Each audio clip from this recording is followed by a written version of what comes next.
नमस्कार, स्वागत है आपका सी न्यूज भारत में और मैं हूं आपके साथ ज्योति श्रीवास्तव। गाय को राष्ट्रमाता का दर्जा दिलाने के लिए आंदोलन चलाया जाएगा। यह आंदोलन ज्योतिष पीठाधीश्वर जगतगुरु शंकराचार्य अविमुक्तेश्वरानंद जी महाराज के नेतृत्व में चलाया जाएगा। आंदोलन से जुड़ी जानकारी देने के लिए ज्योतिष पीठ से मुकुंदानंद जी महाराज राजधानी भोपाल पहुंचे, जहां उन्होंने झरनेश्वर मंदिर में पत्रकार वार्ता को संबोधित किया। इस दौरान उन्होंने जानकारी देते हुए बताया कि राजधानी भोपाल में गौ ध्वज स्थापित किया जाएगा। आगामी 22 सितंबर से 26 अक्टूबर तक यात्रा निकाली जाएगी। यात्रा की शुरुआत अयोध्या धाम से होगी, जो भारत के सभी राज्यों की राजधानी से होकर दिल्ली में संपन्न होगी। दिल्ली में यात्रा से जुड़े हुए सभी पहलुओं का निष्कर्ष निकाला जाएगा और उसके बाद गाय को राष्ट्रमाता का दर्जा देने के लिए प्रधानमंत्री नरेंद्र मोदी को पत्र दिया जाएगा।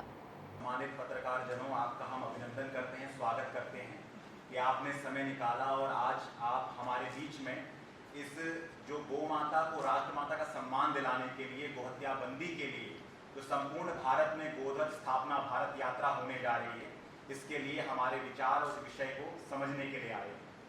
तो इस बात को प्रारंभ करने से पहले मैं तो मध्य प्रदेश की पावन धरा को प्रणाम करता हूँ, क्योंकि ये धरा अहिल्याबाई होलकर जो राजमाता के नाम से जाने जाते हैं, ये गौरव का विषय होना चाहिए मध्य प्रदेश की संभ्रांत जनता के लिए, जिनको एक शासिका के रूप में कैसी अपने आप में दिव्य कहा जाए तो कोई अतिशयोक्ति नहीं होगी, एक ऐसी देवी मिली जिसने इस देश में अपने आप में राजतंत्र कैसे चल सकता है, जो परम उपासिका भगवान शंकर की रही। और सबसे अद्भुत उनका जो कहानी और कथानक जो गाय से जुड़ा हुआ निकल कर आता है वो यही है कि उन्होंने उनका जो बेटा है मालेराव, उसके द्वारा गलती से एक बछड़े की मृत्यु हो गई। तो उसकी पीड़ा को सुनकर जब ये घटना घट गई तो उसकी जो माता थी, उस बछड़े की जो माता है गौ माता, वो दौड़ती हुई सीधे राजभवन के पास पहुंची और वहां पर जो घंटा था उस घंटे को उसने अपने मुख से बजाया। ये देखकर राजमाता अहिल्याबाई होलकर बाहर आती हैं और ये पूछती हैं कि संभवतः कुछ ना कुछ अनिष्ट तो इस राज्य में गौ माता के साथ हुआ है, इसीलिए गाय ने आज हमारे यहाँ का घंटे को बजाया। जब राजमाता को ये पता लगता है अहिल्याबाई होलकर जी को कि ये कार्य मालेराव ने, उनके पुत्र ने ही किया है, तो सोचिए क्या गौभक्त भावना है इस राष्ट्र में, क्या अहिल्याबाई होलकर जी की गौभक्ति रही होगी कि उन्होंने वही सजा अपने पुत्र के लिए भी सुना दी और सीधे तौर पर उनको रथ के आगे कुचलने की आज्ञा दे दी गई। और इस कार्य को जब किया गया तो हर कोई, मध्य प्रदेश का तो सभी लोग जानते हैं और इस देश में पूरे भारत में अहिल्याबाई होलकर जी की कहानी प्रसिद्ध है कि स्वयं गौ माता भगवती खड़ी हो गई थी मालेराव के आगे और रानी को यह कह दिया था कि मैंने तो अपना बछड़ा खो दिया, लेकिन तू अपने बछड़े को मत खो और मैं इसको क्षमा करती हूँ। तो ऐसी राजमाता अहिल्याबाई होलकर को प्रणाम करते हुए, श्रद्धांजलि अर्पित करते हुए अपनी बात को प्रारंभ करते हैं कि भारत में गोरक्षा का जो अध्याय है वो कोई नवीन नहीं है। जब से इस देश में आजादी का आंदोलन हुआ 1857 में, उस गोली को याद रखिएगा, वो गोली आजादी के लिए नहीं चली थी पहले।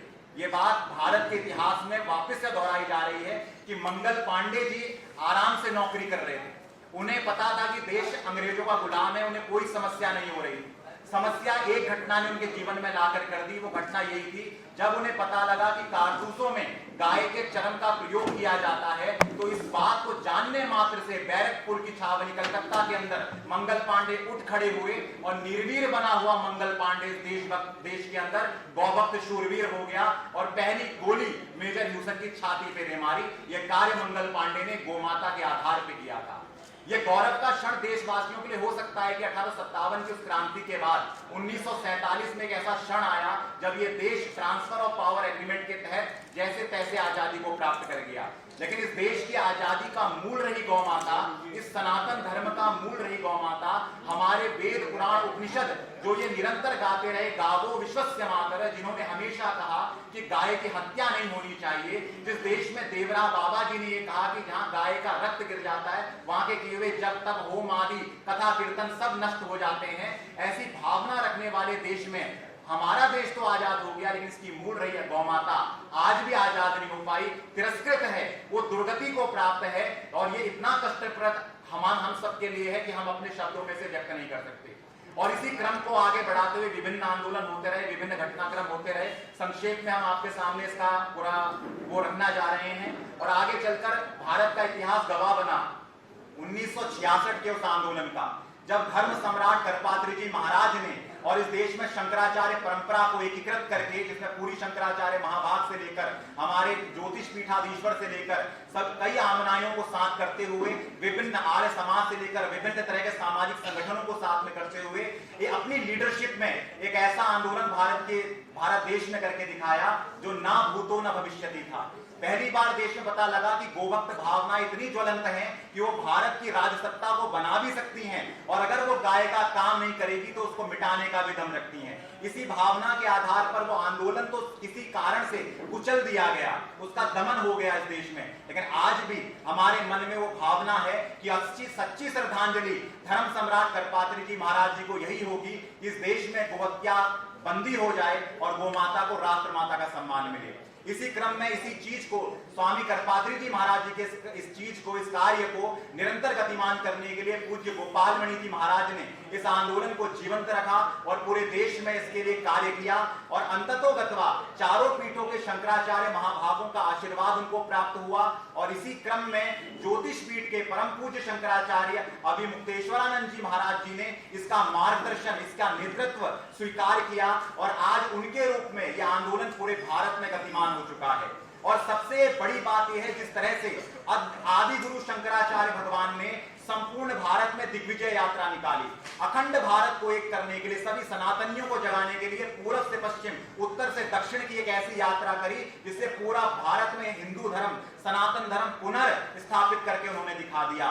ठीक ऐसे ही आद्य गुरु शंकराचार्य, हमारे ज्योतिष पीठाधीश्वर जगत गुरु शंकराचार्य अभिमुक्तेश्वरानंद जी महाराज पूरे भारत को गौ माता, जो हमारे सनातन धर्म का भी मूल है, जिसके बारे में कह दिया गया पशवो न गाव, गाय आपके लिए मां हो सकती है, गौ आपके लिए पिता हो सकते हैं, लेकिन वो गलती से भी आपके लिए पशु नहीं हो सकती।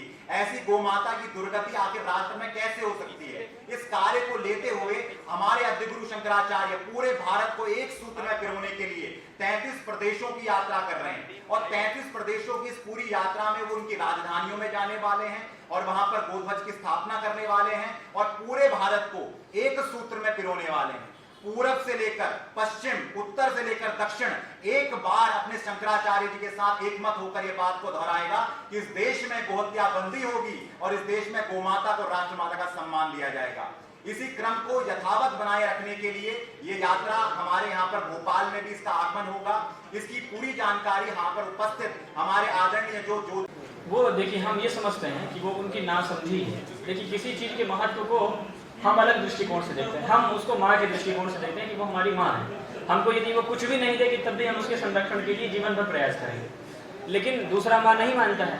आप देखिए कि देश में सेव सॉइल की बात चलती है कि हम भूमि को बचाएंगे, ठीक है ना, भूमि का अस्तित्व बचे, उसके लिए बड़े बड़े आंदोलन होते हैं देश में कि भूमि बचनी चाहिए।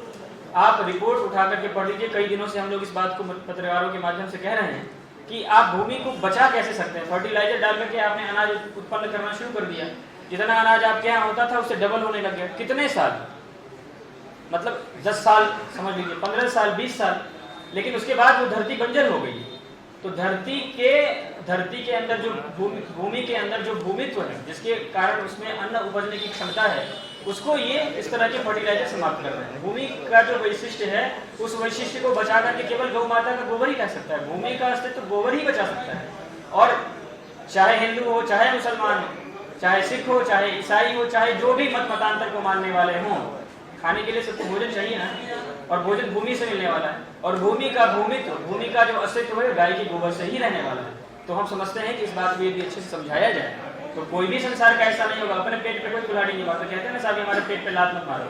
जब हमें पता चल जाएगा कि हमारे द्वारा किए गए कर्म से हमारे पेट पे ही लात पड़ने वाला है, तो हमको वो समस्या, हमको नहीं लगता है कि कोई भी समझदार पुरुष ऐसा काम करेगा जिससे उसका स्वयं का अस्तित्व जुड़ा हो। गाय से केवल हिंदुओं का अस्तित्व नहीं जुड़ा है। हमारी मान्यताएं अलग तरह की हैं, हम उसको माँ मानते हैं, लेकिन जो नहीं माँ मानता है, क्या गाय के अस्तित्व को वो समाप्त कर देगा? ऐसा नहीं हो सकता है। गाय के अस्तित्व को, गाय के महत्व को उसको समझाने की जरूरत है। और बहुत सारे मुसलमान हैं इस देश में जो गौ के लिए उस तरह की भावना रखते हैं। कुछ तो सब जगह बिगड़े मस्तिष्क के होते हैं, इसलिए जो कुछ बिगड़े मस्तिष्क के हैं उनके लिए कानून है हमारे यहाँ, उसके ऊपर दंडात्मक कार्रवाई निश्चित रूप से की जानी चाहिए सरकारों द्वारा, ताकि उनके मस्तिष्क को सुधारा जा सके। भोपाल से सी न्यूज संवाददाता मनीष वर्मा की रिपोर्ट। फिलहाल इस खास रिपोर्ट में बस इतना ही। देश दुनिया की बाकी खबरों को जानने के लिए आप देखते रहिए सी न्यूज भारत।